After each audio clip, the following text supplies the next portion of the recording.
All right, welcome back. We're going to jump into Module 2, which is step 1 of the Deal Spotter system. We're going to jump into lead generation. So just like in the last module, we have a disclosure at the beginning. You're going to see this in every module, so just get used to it.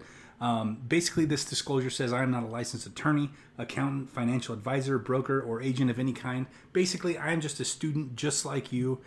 Learning real estate is an ongoing process. If you're going to be a master real estate investor, then it's going to be something that you are going to continually be learning and changing and growing with the environment. Laws change on an annual basis, sometimes even more frequently than that. And so it's something that you're going to have to keep up with, and you will always be a student.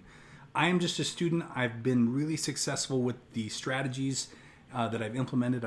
I've done really well for myself, and I just want to share it with you. So keep that in mind as we go through these lessons.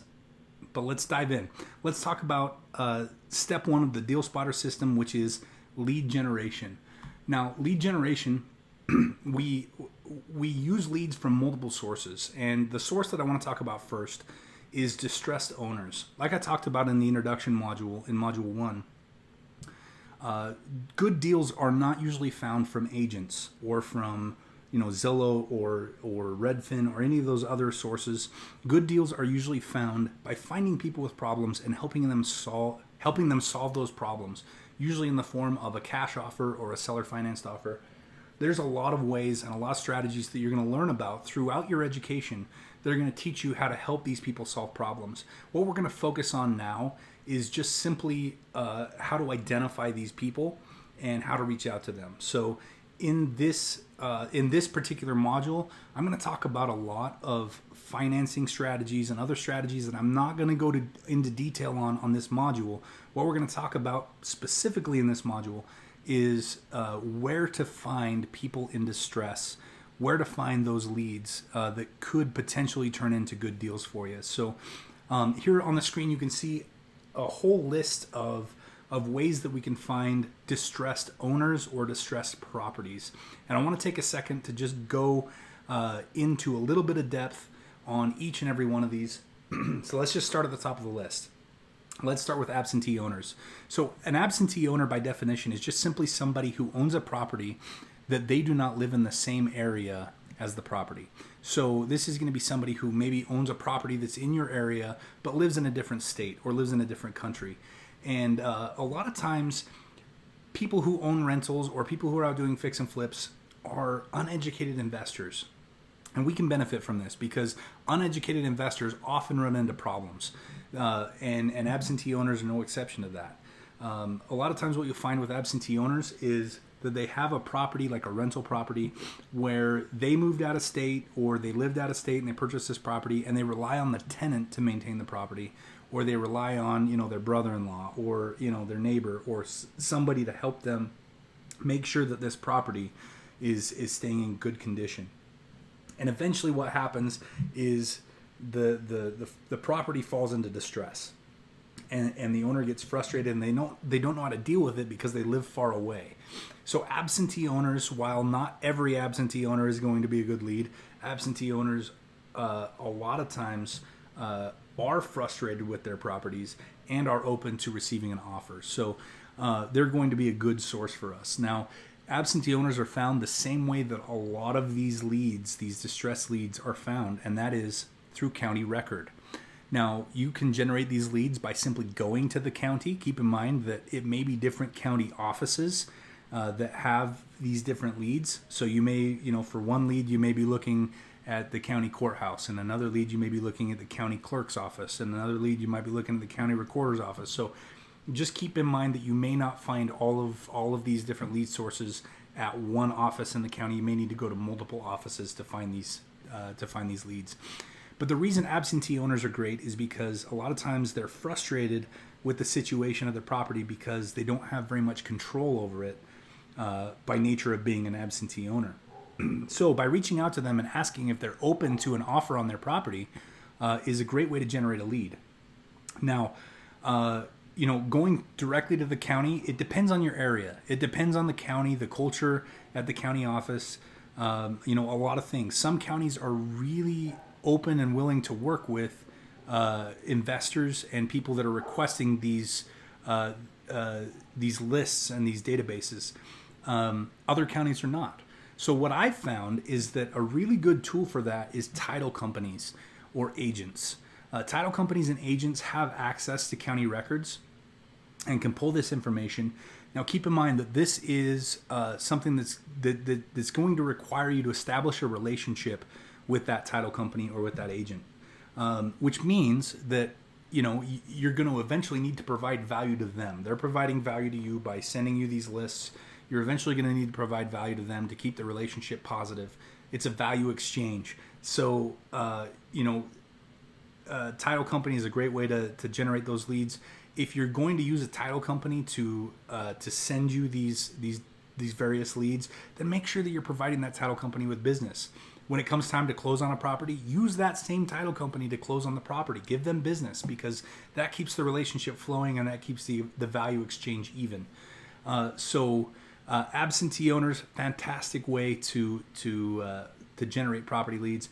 Bankruptcies, also, when someone files bankruptcy, they have to file with the county, and that creates a public record. So those records can be pulled as well. Now, keep in mind, again, if you remember when we talked about rule number 2, learn to love the word no. You're going to get a lot of no's by talking to these people. You're going to just be calling these people just because they're on the list. A lot of them are going to say no. Most of them are going to say no. But it's worth it to get to the yes. Okay, so people who are going through bankruptcy, a lot of times their home is caught up in the bankruptcy. You can solve that problem for them by coming in with a cash offer. And a lot of times that'll turn into a deal. Free and clear. Let's talk about free and clear, high equity and low equity properties together. So this refers to the amount that they have left on their mortgage as compared to the value of the property. So free and clear means they paid their mortgage off. Once a property does not have, or once a mortgage is paid off, the property no longer has a mortgage lien on that property. So that's going to show up on the county record. If the lien's gone, you can filter records by whether or not they have a mortgage lien on them. And free and clear means that they have no mortgage lien on them. A lot of times these people are willing and are open to cashing out on the equity on their property, which in this case, their equity is going to be 100%. Now, that leads us to high equity. These are people that have a low balance on their mortgage. They've got a significant amount of equity in their property. It's worth a lot more than what they owe on it. And sometimes these people also want to cash in on their equity. So that's a fantastic lead generation source. Now, in contrast to that, low equity means that they owe a high amount in comparison to the value of their property. Sometimes these people are frustrated and stressed out because they owe so much, and they owe the same as what it's worth or more than what it's worth, and they want to find a solution. Low equity properties turn into great rental properties, and sometimes even great fix and flips. And the reason is because these types of properties, by definition, and talking specifically about fix and flips, by definition, a fix and flip is we go in and we force appreciation in the property by making it nicer, right? So it may be a low equity property in its current condition because the value is really low, because the property's in distress, it's run down, but we can run the numbers and see if it's going to work as a deal by going in and fixing it up and making it nice and making it the jewel of the neighborhood. And that forces appreciation. The numbers may still work. And here we are solving a problem for the homeowner as well as creating profit for ourselves. So remember that it's all about the numbers. Some of these low equity properties just simply aren't going to work, but some of them might. So it's worth looking at. Eviction. This is a strategy that I've used several times to negotiate multifamily deals, so apartment buildings. Anytime a landlord files an eviction notice, they have to file that with the county. So I pay attention to the eviction list and I look at properties that have a high turnover rate. That usually means that you have a frustrated owner. And we can come in and use some seller finance negotiation and some other things in order to still provide them with cash flow, but if they turn the property over to us and now we own the property, they no longer have to deal with management or any of those things. And we're going to teach you skills throughout your education on how to structure seller finance deals, on how to manage properties at scale. If you're looking at going into rentals, so that is a fantastic place to look for leads. Pre-foreclosures is probably one of the most popular off-market strategies to use. So you're going to have some competition there, but also there's a lot of people throughout the country that go into pre-foreclosure on a monthly basis. So, every month there's going to be more, new leads for you. My guess is regardless of the area you're in, this is probably going to be one of the higher volume lead generation areas for you in pre-foreclosure. What you're going to want to do when you're talking to your title company or your agent or the county, the terminology that you want to use, and you're going to want to write this down, is notice of default, or the acronym NOD. Because that's the record. A notice of default is what the bank files if a property owner fails to make their payments many months in a row. They file a notice of default, which is the first step of going through the foreclosure process for the bank. So those notices of default are filed with the county. County records are public records in the United States. So you can access these records and reach out to these homeowners. Now, we're going to talk about scripts in a later module, how to talk to these homeowners. I don't recommend bringing up their problem right out of the gate. That's not something you want to do because it kind of starts it off on a negative foot. They're already really stressed out about, they're distressed. That's the definition of the word distressed. They're distressed about the situation that they're in. So bringing that up out of the gate is going to start it off on a negative foot. We've got some scripts for you to keep the conversation positive. Again, those will come in the next module, but pre-foreclosures are a fantastic way to generate leads. Just keep in mind that it's going to be a little higher competition. A lot of homeowners have already been contacted by other investors because that's one of the most common things that are taught. Now, with that said, that's not a reason to ignore pre-foreclosures as a lucrative and viable lead generation strategy. They absolutely are great leads. So you're going to want to include that in your lead generation process. Now let's go on to probates.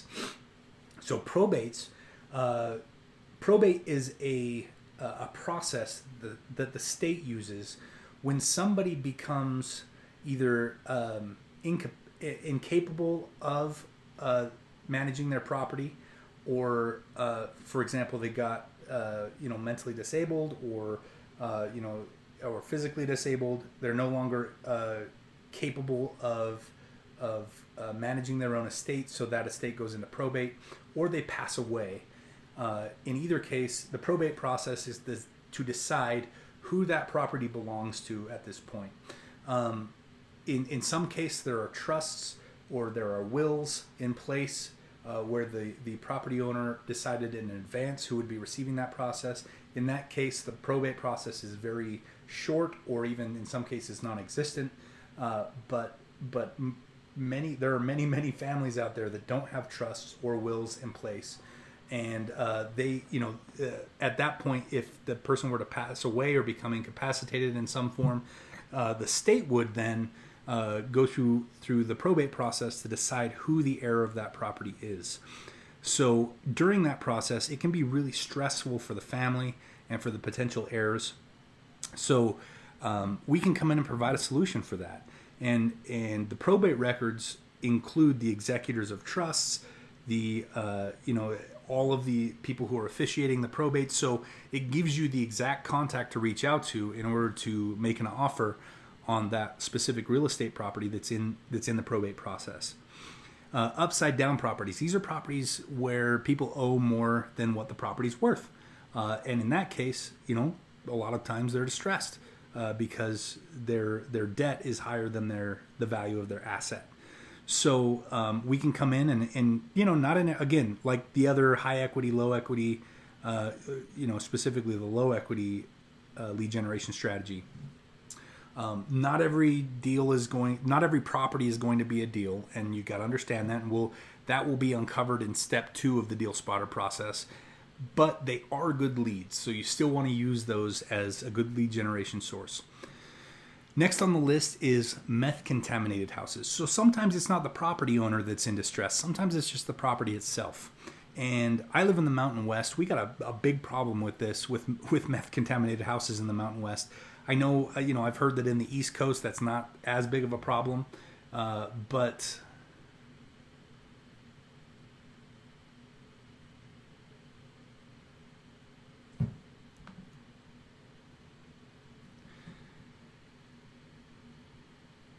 I think in the East Coast, that's not as big of a problem. But, in the Mountain West where I live, in the West Coast, there are meth contaminated houses. And most counties have a very low tolerance for meth to consider it a meth contaminated house. So, I like to focus on houses where the levels are fairly low. They're over the state limit, which is going to create some problems for the homeowner, but it's still fairly low to where they may have smoked meth in the house. By focusing on the properties where there's been meth usage, but they weren't necessarily cooking meth in the house, those properties, they're not going to cost very much to remediate the meth. Usually, where I live, it's $3,000, $4,000, right? And you can negotiate a $30,000 discount on a meth property because of what the county does if they discover that the house is contaminated. Meth houses, it's a little more, that's an understatement. It's a lot more extensive of a process to remediate the meth in the house if it was being cooked there. And I usually try to avoid those houses. That doesn't mean you have to avoid those houses. It all comes down to numbers. But in most cases, the county will quarantine the house. They'll evict the residents, whether it's the owner or a tenant. They'll kick them out of the house. They'll placard the house, so they'll stick a big yellow sign on the front door saying that it's a biohazard and to stay out. And legally, nobody can go into that house unless they're a licensed meth remediation expert. So, this creates a problem for the homeowner. And this is a problem that we can come in and solve with a cash offer and with very little expense out of pocket to clean that up. And that expense should be covered by the leverage that you use to negotiate the property itself because of the meth contamination. So divorce cases, these are cases where in a divorce case, when you file divorce, there's a record created at the county. We can use these records whether we go to the county directly or whether we pull the records from a title company or an agent. In a divorce scenario, you can split up your stuff. She takes the blue couch, he takes the red couch, she takes the cat, he takes the dog, that type of thing. But houses are really hard to split in a divorce scenario where you're trying to completely separate your lives. So we can come in and provide solutions for that as real estate investors with cash offers, with seller finance offers to solve that problem of how do we split up the real estate. Property taxes, sometimes people are behind on the property taxes. Property taxes in the United States are paid directly to the county. That's actually how the county funds itself, is off of property taxes. So if there's a property tax lien or if people are delinquent on property taxes, that provides an awesome opportunity for us to come in and to satisfy those back taxes, which would include a sale of the house. So as long as your numbers work, this is a great lead generation strategy. Vacant homes. I think that's self-explanatory. If there's a house in your neighborhood, a lot of times this is solved by what I call driving for dollars. If a house looks like, if the weeds are up to your waist, if the grass has grown up to your waist, a lot of times that's indicative of the house being vacant for a long period of time. Most homeowners aren't interested in paying taxes or paying a mortgage payment on a house that isn't being used. So it makes it very easy for us to come in and negotiate a deal. So a lot of times those are discovered through, just driving by the property. Sometimes there's a record actually created at the county for that. So expired listings, this is something you're going to find through an agent or through a title company. County usually wouldn't have great resources for this, but agents would. These are properties that were listed over a year ago, and they were listed for a year without selling. That means that the owner is, is kind of disheartened a little bit because they weren't able to sell their house, and they may be open to an offer at a discount. So a great lead generation source, again, not something where every person you call is going to give you a yes. You're going to get mostly no's, just like every other one of these categories. But it creates a good lead generation source because some people do say yes. Some people are just excited to entertain an offer after listing their home for a year and not getting any action on it. And the last category that we're going to cover on this slide is for sale by owner. So FSBO, or we call it FSBO. FSBOs are great opportunities as far as real estate investing lead generation goes, because these are people who don't want to pay the fees for, to an agent or to a brokerage for listing their home. So usually that creates a little bit of room for negotiation. So talking to FSBOs, it's a great resource. Now, keep in mind, you will literally go through hundreds, if not thousands of leads a month by tapping into just the lead generation sources that I have on a screen. So if you currently have a scarcity mindset about property leads, think about how many property owners in your area fit into one of these categories. Most of these haven't even hit the market yet. So we're talking about off-market deals who a lot of them haven't talked to agents yet. A lot of them are just thinking about selling their house, but haven't taken the steps that they're aware of to put their house on the market. This is a great opportunity for us to come in and start that conversation. So another lead generation source, we just talked about distressed properties or distressed homeowners, but there's other ways that we can go about it. So marketing is huge when it comes to lead generation. I've seen a lot of success by sending out postcards or sending out mailers and just kind of canvassing an area and putting your contact information, whether that's your email address or a website or your phone number, and saying, hey, if you're interested in selling your property, call me first. I'm a fix and flipper like on TV. We'd love to come in and make you a cash offer. Those types of things. Or we'd love to take over your payments. That's a great way of stating that you're looking for a seller financed offer. So direct mail is a fantastic thing. Outbound calling, you're going to use that a lot with the leads that you generate from the previous slide, the distressed homeowners and distressed properties. Bandit signs are awesome. So just getting a piece of cardboard or a piece of corrugated plastic and writing on there, we buy ugly houses, or cash for keys, or some sort of message that lets people know that if they want to sell their house, if they're in distress, to call you, and then put your phone number on it and stick it out on the street corner, right? Now, one kind of note here, and this applies to every one of these strategies, including inbound marketing as well as distressed properties. It's all about massive action. You're not going to have much success if you put 3 minutes a day into it, right? This is a business that you're starting. So, you're not, if you were to start a retail business selling clothing, you wouldn't think to yourself, hey, I'm going to go put 3 minutes in today, or I'm going to go put 5 minutes in today at the store. No, you're going to go put hours in. You're going to go put a couple hours, or 3 or 4 or 5 hours in, right? Or in some cases, 8 or 9 or 10 hours.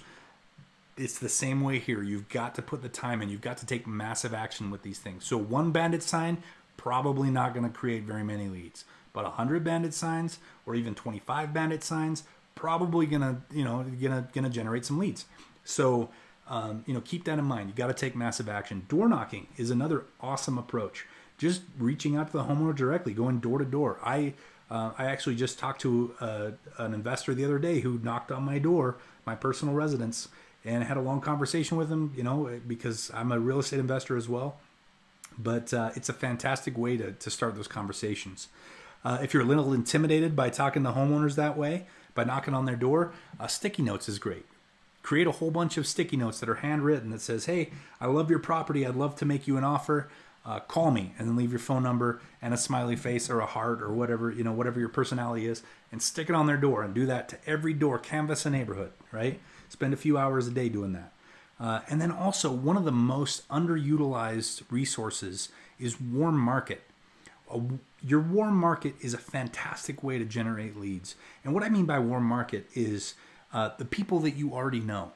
All of these other strategies that we've talked about, these are all strangers that you're going to be talking to.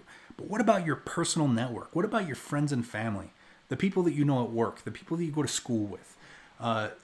I make it a habit on, I do it sometimes one or multiple times a quarter where I will text every contact in my phone book and in my contacts on my phone. And I will send them a message that says, hey, a lot of you know that I am a real estate investor. I specialize in helping people solve problems. If you know anybody that's going through divorce or bankruptcy or foreclosure or, and list a whole bunch of them, I would love to help them out. I can make them a cash offer on their property. Please send me their contact information and I'll reach out to them and help them solve their problem. I know a lot of people, the reason they don't tap into their warm market is because they're scared of talking to their warm market about those things, but we're not selling them anything. This isn't like an MLM type thing. We're actually trying to help their contacts solve their problems. And every time I do this activity, I get texts back that say, my uncle is going through bankruptcy, or my cousin's going through divorce, or we're in that situation, or, any number of responses. And I always generate leads off that activity. So utilize these different strategies to generate your leads. And what you'll find is that you'll have an abundance of leads. You'll have way more than you expected, and you may even feel a little bit overwhelmed. But always keep in mind rule number 4, to remember your investor ID. Immediately filter. So if we're treating this like an assembly line, we're not calling them yet. We're just gathering the leads. We're putting a spreadsheet together of leads that we're going to call when we get to the next step, right? So as you're putting all these leads together, you can immediately filter them down by your investor DNA, which we talked about in the first module, the introduction module. If you need to review that, go back and watch that. But if you're a low-end investor, only filter the zip codes that are low-end properties. If you're a high-end investor, only filter the properties that are in high-end neighborhoods in your area. And that's going to make it a more manageable quantity of leads that you're actually dealing with, that you're actually going to call the homeowner and do that process with. So keep in mind your investor DNA as you go through this list. And remember, again, going back to treating it as an assembly line, we're not calling people. We're not doing math at this point. Don't analyze properties. It's going to be a huge waste of time for you if you start analyzing properties in the lead generation phase. All we're doing is putting a spreadsheet or a list together of properties to call. That's all we're doing at this point. Okay, so compartmentalize these different activities. Right now in lead generation, all we're doing is making a list. So that wraps up our lead generation step 1 of the Deal Spotter system. Stay tuned. The next module, we're going to go into the first filter, which is seller desire. We're going to gauge the seller desire, and that will be in module 3. So I will see you guys in module 3. Talk to you soon.